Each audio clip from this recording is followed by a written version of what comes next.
indomita luz se hizo carne en mí y lo dejé todo por esta soledad. Y leo revistas en la tempestad. Hice el sacrificio, abracé la cruz al amanecer. ¿Cómo te llamás? ¿Dónde naciste? Me llamo Rolando Troche, nací en esta ciudad el 25 de mayo, en el año 1960. ¿Cómo fue que fuiste a la guerra? Cuando fui a Malvinas tenía 21 años y bueno, como ya comenté, era soldado que tenía 10 meses de instrucción militar. En un momento nos enteramos que Argentina había recobrado el gobierno de las islas el día 2 de abril de 1982 y a partir de ahí la compañía de la cual yo formaba parte empezó a prepararse con todo el equipamiento y el armamento para ser trasladados a un lugar que nosotros no sabíamos. ¿Cuánto duró el viaje a Malvinas y qué pensaste entonces? Y es así como el día 8 de abril nos embarcamos en un avión Hércules de la Fuerza Aérea Argentina y en un viaje que duró aproximadamente 3 horas y media, 4, desde la ciudad de Bahía Blanca, que era donde yo prestaba servicio, emprendimos vuelo hacia Malvinas y uno a esa edad no siente tanto, no es tan consciente del peligro, es muy transgresor a todo lo que sea cualquier actividad en la vida, no piensa en el futuro prácticamente, tampoco tiene tanto temor a lo que pueda pasar, no está pensando continuamente en lo que a uno le pueda pasar. ¿Cómo era el clima allí? ¿Cómo se abrigaban y qué comían? Entonces lo primero que sentí cuando bajamos del avión me chocó el clima, el frío que hacía y el viento continuo que hay en Malvinas, a pesar de que era abril, todavía era el invierno, no habíamos entrado en los fríos que después vinieron más adelante. Y bueno, y después sentí al encontrarme ya los primeros días, empezar a conocer, digamos, un terreno que era totalmente nuevo para mí, a lo que no estábamos acostumbrados, porque es una zona muy inhóspita. Así y me crié en otra región, en otro tipo de clima y geografía. Los días son mayormente nublados y también persiste una pequeña llovizna que es muy frecuente y muy persistente, por lo que el suelo o su geografía es bastante húmedo. Usábamos medias más gruesas, camisetas mucho más reforzadas, los famosos calzoncillos largos, bufandas, guantes, también unas pasamontañas, en fin, todo el tipo de abrigo adecuado para una zona sur. Y después también teníamos un poncho de agua, por lo que yo les comentaba del tema de la llovizna. En lo que respecta a mi caso, tuve la suerte de que yo estaba siempre en un puesto que se llama el puesto comando de la compañía. Entonces, donde está el jefe de compañía, los principales oficiales y todo eso, que digamos el puesto comando es el cerebro de la compañía. Y bueno, mi mayor parte de estadía en Malvinas lo pasé ahí, lo cual significaba que estaba cerca de lo que era, o lo que podríamos decir, la cocina. ¿Tuviste que entrar en combate? Yo no alcancé a disparar mi fusil, porque ya para cuando llegaron a la zona donde estábamos nosotros se produjo la rendición. Pero las principales son con un fuego de artillería que eso se hace mediante cañones de alto calibre, y le estalla, se abren todos fragmentos de metal, la onda expansiva lo hace abrir así y salen expandidos con mucha fuerza en un radio del lugar, ¿no? En nuestro caso fueron muy pocas las veces que sobrevolaron nuestro lugar y que lanzaron bombas, más soportamos el fuego de artillería naval. ¿Qué fue lo peor que te tocó vivir en la guerra? En estas circunstancias que yo le digo del combate, uno se va acostumbrando y uno se presiente cuando corre mucho peligro o cuando el peligro está cerca de ser herido o sí, bien digo, de ser herido y bueno, de que supuestamente siempre está rondando el fantasma de la muerte. Yo me encontraba fuera y a una distancia más o menos de 200 metros de mi refugio, y había comenzó el bombardeo de artillería naval, y entonces era de noche y yo tenía que llegar hasta mi refugio, que quedaba a 200, 300 metros. Como yo le decía, en un terreno que era difícil de transitar y que además en plena oscuridad. Y además de eso tenía que atravesar un puesto de guardia de unos soldados de ejército que había, que yo no sabía si estaban o no. Pero bueno, siempre al atravesar el puesto de guardia uno tenía que utilizar lo que se llama un santo y seña. Entonces esa era mi duda. Cuando yo siento que empieza a salir los proyectiles de la boca del cañón del barco, empiezo a caminar un poco más ligero. Caminaba más ligero hacia mi refugio, siempre pensando también en que tenía que pasar ese puesto. Cuando llego al puesto veo que aparentemente no había nadie. Ya para esto los proyectiles venían viajando en el aire, ya escuchaba el silbido y bueno, empiezo a correr, y cuando ya veo que no llegaba al refugio, yo sabía que había un lugar donde había como unos bloques de cemento que los habían construido para después hacer unas casas, unas construcciones. Entonces, cuando ya veo que era inminente que caía la bomba, entonces me tiro cuerpo a tierra, digamos, y trato de pegarme bien a uno de esos bloques de cemento.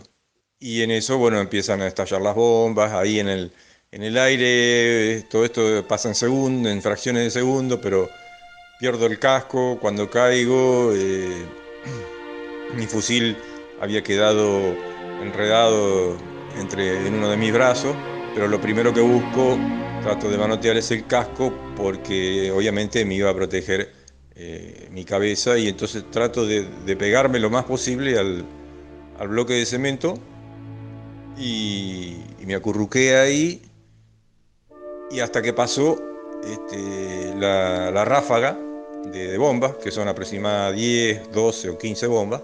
Y bueno, una vez que pasó eso, ahí me reincorporé, junté mis cosas, en la oscuridad las busqué y emprendí camino nuevamente al refugio. Ya me quedaba otros segundos hasta que saliera la otra andanada de bombas de la fragata. ¿Qué fue lo mejor? Se puede decir que no hay, digamos, momentos lindos, como a veces uno disfruta de los momentos de tranquilidad cuando no hay bombardeos y todas esas cosas, y entonces aprovecha mientras estábamos almorzando o cenando y conversábamos con nuestros compañeros de cosas de acá que vivíamos en el continente, de recuerdos y esas cosas, recordar la familia y todas esas cosas. ¿Extrañabas a tu familia? ¿Te podías comunicar con ellos? Trataba de alimentarse, de comer y después descansar, porque había que aprovechar a descansar mientras había tiempo. Por lo tanto, que extrañar, sí, por supuesto que uno extraña a la familia, extraña el lugar donde estaba y las circunstancias donde yo estaba prestando servicios, porque extraña la comodidad. Yo con mi familia me comunicaba por carta, y la carta se llamaba un aerograma porque era como una hojita muy liviana donde uno escribía y esa misma hojita hacía de sobre, se plegaba y tenía dos puntitas donde se pegaba con una goma que ya traía el sobre, como cualquier sobre, uno le pasaba saliva o agua y se pegaba. Y así era la forma en que mi familia tenía noticias mías. ¿Te hiciste amigos? ¿Tuviste miedo? Por supuesto, si no tuviera miedo, no sería un ser humano normal. Diversos mecanismos de defensa en nuestro organismo y en nuestro ser. Entonces, sí, el miedo era constante, más que nada cuando los bombardeos eran continuos, pero uno ya se va acostumbrando a esa circunstancia y, y bueno, sí, por ahí cuando los bombardeos duraban 3, 4 horas, se tornaban estresantes y bueno, entonces sí, pero y el miedo cuando las bombas pican cerca, lógicamente ya es mucho mayor, ¿no es cierto? En realidad, de esa convivencia con mis compañeros y con algunos de mis superiores, eh, no, yo diría que no nació una amistad, nació una hermandad. ¿Eh? Yo tengo en mis compañeros los hermanos de la vida, los hermanos que me dio la vida. Yo tengo en mis compañeros los hermanos de la vida, los hermanos que me dio la vida. Tengo hermanos de sangre, pero ellos no me entienden, mis hermanos de sangre por ahí, muchas cosas que mis hermanos de la vida sí. Eh, Nosotros a veces charlamos cuando conversamos o cuando tenemos problemas, siempre, porque todos tenemos problemas, como todos, y ellos siempre están o siempre estamos para ayudarnos entre nosotros, estamos comunicados hoy en día a través de un grupo en WhatsApp y todos los días nos saludamos, nos subimos cosas, nos hablamos, vemos cómo disfrutan de la familia, estamos en permanente contacto y siempre viendo a ver cómo están los demás. Así que si hay una cosa que se rescata y que es para toda la vida, es la hermandad que nació con un montón de mis compañeros. ¿Cómo fue el final de la guerra? El 14 de junio se produce la rendición. Por supuesto que nosotros ya desde el día 11 de junio, 10 de junio, ya veníamos presumiendo, uno lo presiente, que el final estaba cerca, siente un tremendo alivio de que ya la cosa terminó, para bien o para mal, pero terminó. Pero obviamente es muy doloroso, queda esa sensación del esfuerzo que se hizo y no rindió sus frutos. Y por sobre todas las cosas, después nos vamos enterando también de los compañeros que quedaron en ese esfuerzo. ¿Qué reflexión nos podéis dejar sobre la guerra de Malvinas? Me queda responder esta pregunta que quizás sea la más difícil para mí. Trato de vivir, como yo le decía, mis días lo mejor posible, sin que exista ningún tipo de resentimiento ni rencor sobre eso. Me hizo ver muchas cosas que de otra forma a lo mejor no las hubiese valorado. Siento por mi país un profundo amor, un sentimiento muy fuerte. Me duele mi país, me duele lo que nos pasa como país. Si bien rescato muchas cosas buenas, hay muchas cosas buenas, pero me duele las cosas que le pasan a mi país. Yo tendría que hacer una separación en lo que es una guerra normal o cualquier guerra y la que fue la de Malvinas. con las cosas que tienen en común, obviamente. La guerra es la mayor miseria humana, es destrucción, muerte, dolor. No debe haber peor cosa que una guerra, ni peor enseñanza, porque no deja nada para rescatar, amén de lo que yo le decía de la gran hermandad que tengo con mis compañeros. Pero en la guerra todo se sufre, todo es muy difícil, y aún así, para quienes tienen la suerte de sobrevivir, como en mi caso, digamos que la vida no es fácil. Por momentos mejor, por momentos peor, tenemos nuestros momentos, y que el hecho de haber sobrevivido a una guerra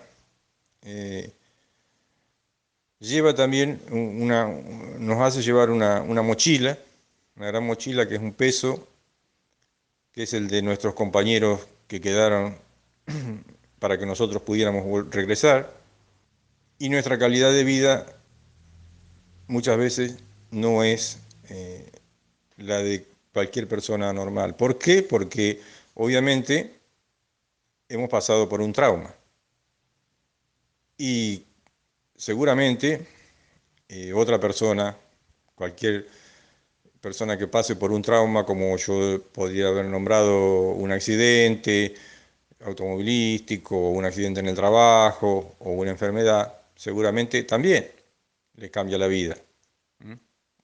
Y bueno, a nosotros también, desde muy jóvenes, nos cambió la vida, y no es fácil transitarla. Hay que tratar de acostumbrarse, de llevarla como mejor se puede, pero muchas veces esa condición nos afecta en nuestra calidad de vida. Por eso, como yo decía, no es el camino, por ahí la guerra es el camino más fácil ante un reclamo, cuando tendría que haber prevalecido el diálogo, el entendimiento, y obviamente en ese entendimiento las dos partes o las partes que existen en conflicto tienen que ceder algo. Seguramente nosotros también tenemos algo que ceder, y sería bueno, porque ahí hay hay habitantes que hablan otro idioma, que tienen otras costumbres, y eso sería bueno respetarlo, pero la soberanía no tiene discusión, y también se podía a lo mejor desde el punto de vista de las pretensiones económicas, ver cuáles son los acuerdos a los que se puede llegar, y que por ahí, pero siempre bajo la base del diálogo, del entendimiento y de la conversación y la comunicación. Mientras no exista el diálogo, nunca va a haber acuerdo, obviamente que no.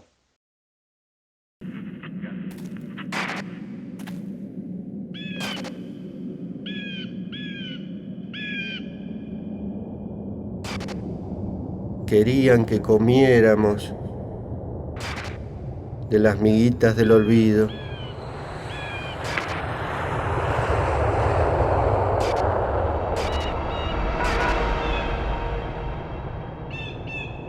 Pero no quedan palomas después de una guerra. Pichones de cóndor desgarrando las tripas de la verdad.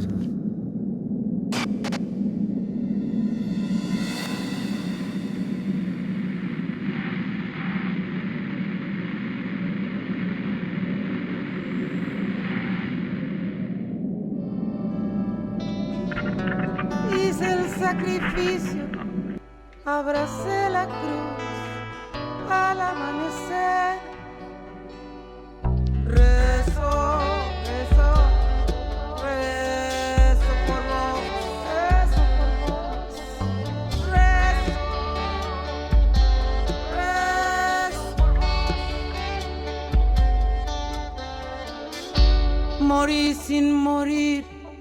y me abracé al dolor y lo dejé todo por esta soledad. Ya se hizo de noche y aún estoy aquí.